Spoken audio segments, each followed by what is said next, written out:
A necrópole da Moraria, descoberta em Lisboa entre 2015 e 2016, encerra muitas questões a que ainda não foi possível responder. Aqui aparecem enterramentos de muçulmanos, mas, para surpresa dos arqueólogos, também se encontraram sepulturas de cristãos e, possivelmente, de judeus. Para tentar ajudar a desvendar a origem de alguns objetos encontrados nas sepulturas, Esther Muxnic e Ângela Ferraz, do Museu Judaico de Lisboa, foram recebidas no CAL pelo Dr. António Marques, diretor do Centro de Arqueologia de Lisboa, e encontraram-se com a equipa de arqueólogos que trabalharam nestas escavações. É aí que os historiadores consideram que havia também um cemitério judaico, ou um cemitério onde os judeus eram enterrados, não é?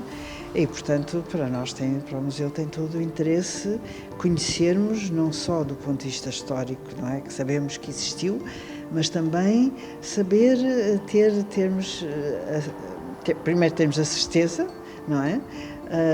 E depois conhecermos também o tipo de, por exemplo, que tipo de enterramentos se fazia naquela época. A judiaria grande de Lisboa era muito grande relativamente ao espaço da época, não é? Portanto, era uma judiaria com grande dimensão e que tinha lá imensas coisas. Tinha sinagogas, tinha escolas, tinha uma série de coisas. Mas o cemitério não. O cemitério era fora, sempre. Portanto, isso seria eventualmente este. Os historiadores consideram que era ali. Exatamente, ao pé das olarias. Nós tínhamos ali, era uma área industrial. Ou seja, tínhamos uma área da periferia da cidade em que existia uma série de pequenas oficinas ou médias oficinas com fornos de cerâmica, de produção. Fora de muralha. Algures no século XV. Não, 15, 16. Há evidências arqueológicas e as fontes também referem a presença de oleiros na zona. É uma área que foi escavada na zona das Olarias, na Rua dos Lagares, em Lisboa, entre 2015 e 2016. E, basicamente, numa zona de alguma potência arqueológica, foram descobertas realidades diferentes que estamos a tentar ainda explicar e que reportam a uma Lisboa da primeira metade do século XVI e anterior, e que se materializa basicamente em dois momentos importantes de utilização do espaço como local para enterramento de comunidades que habitariam Lisboa nessa altura. Duas épocas de enterramentos se sobrepõem, cada uma trazendo muitas interrogações aos arqueólogos. E os objetos encontrados neste local de enterramento são também enigmáticos. Se para nós datarmos a necrópole, estamos a basear-nos no níveis de lixeira dessas olarias, não é? No facto de algumas destas sepulturas, os enterramentos não têm espólio, mas têm objetos de adorno, digamos assim. Alguns enterramentos têm anéis, brincos, contas lindas, de colar. Pequeninos objetos que podem sugerir algumas peças judaicas, mas podem sugerir, nós precisamos para isso de especialistas, de facto, que venham aqui investigar, arqueólogos e especialistas também da parte judaica, que é uma coisa que não há em Portugal, não é? E nós provavelmente vamos ter que contactar alguém, ou de Israel, provavelmente, que estão mais habituados a isso, não é? São digamos, os arqueólogos mais fidedignos para detectar o que é que realmente são aqueles objetos. Temos uma primeira necrópole e só mais tarde é que aquele espaço é coberto pelas olarias. pelas olarias. Foi claro, isso ficou muito claro. E, portanto, essa segunda necrópole está bem datada, a primeira necrópole está mal datada. Exatamente.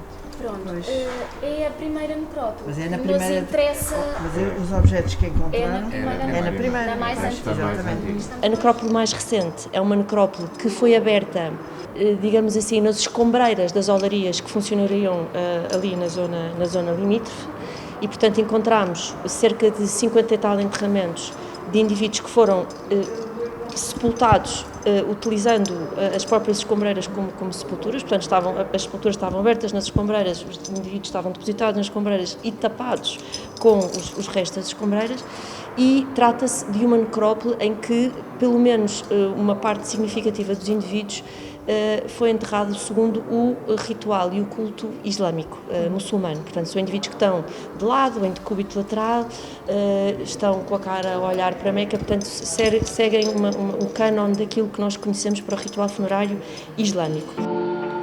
Mas por baixo desta necrópole surgiu ainda uma outra, mais numerosa. Esta necrópole é uma necrópole em que os indivíduos estão enterrados ou no geológico ou num nível arqueológico que já é completamente estéril, que não tem materiais arqueológicos associados, e são indivíduos que estão enterrados em decúbito dorsal num cânon que aparentemente nos indicaria estarmos perante uma comunidade de culto cristão. Mas poderiam alguns dos objetos de adorno encontrados nas sepulturas serem de membros da comunidade judaica local? Do ponto de vista da realidade arqueológica, o que resulta de um enterramento cristão e o que resulta de um enterramento judaico são situações muito, muito similares. Depois de 1530 deveriam ser enterrados exatamente como cristãos. E Claro com os que sim. cristãos. Claro que sim. Porque eram cristãos. Claro que sim. Tecnicamente, Oficialmente. houve dois elementos nos objetos de adorno que nos chamaram a atenção. Foram os tais anéis que parece que têm uma casinha em cima, chamados anéis do templo. Eu não sou de todo especialista em joalharia medieval nem judaica. Essa foi uma que nos chamou a atenção, e um pendente em forma de mão, que também existe, enfim, na cultura islâmica, as chamadas mãos de Fátima, que julgo que nos judaísmos chamam mãos de Hamsa. Quando os judeus casam, fundamental é ter um pálio com 4 Traves, que segura o pálio. E porquê? Porque é, digamos, uma pré-figuração da futura casa dos noivos. E há anéis com casinhas em cima. Portanto, agora usa-se menos isso. Mas no século XIX havia imenso, com telhadinho e tudo. E, portanto, é a futura casa dos noivos e é como se fosse aquilo que nós chamamos de rupá, que é o tal pálio. Foi muito interessante ouvir falar sobre esta ideia do pálio e da casinha, não é? Que é assim uma espécie de, simbolicamente, a coisa mais importante, ou uma das coisas mais importantes num casamento judaico, que pode acontecer em qualquer lado, desde que os noivos estejam por baixo daquilo que vai representar a casa do futuro. E há um anel, efetivamente, que parece dar indicações de podermos estar a falar de uma coisa desse género. A reunião com o Museu Judaico de Lisboa revelou-se muito útil na partilha de informações sobre a própria cultura judaica. Foi muito importante perceber como é que se processa o ritual funerário do ponto de vista da religião judaica, que parece que é uma coisa que permanece mais ou menos inalterada desde sempre, não é? Apesar de haver, obviamente, variações regionais, sendo eles de que religião forem, islâmicos ou cristãos ou judaicos, estarem acompanhados por objetos de adorno. É uma coisa que é bizarra, não é?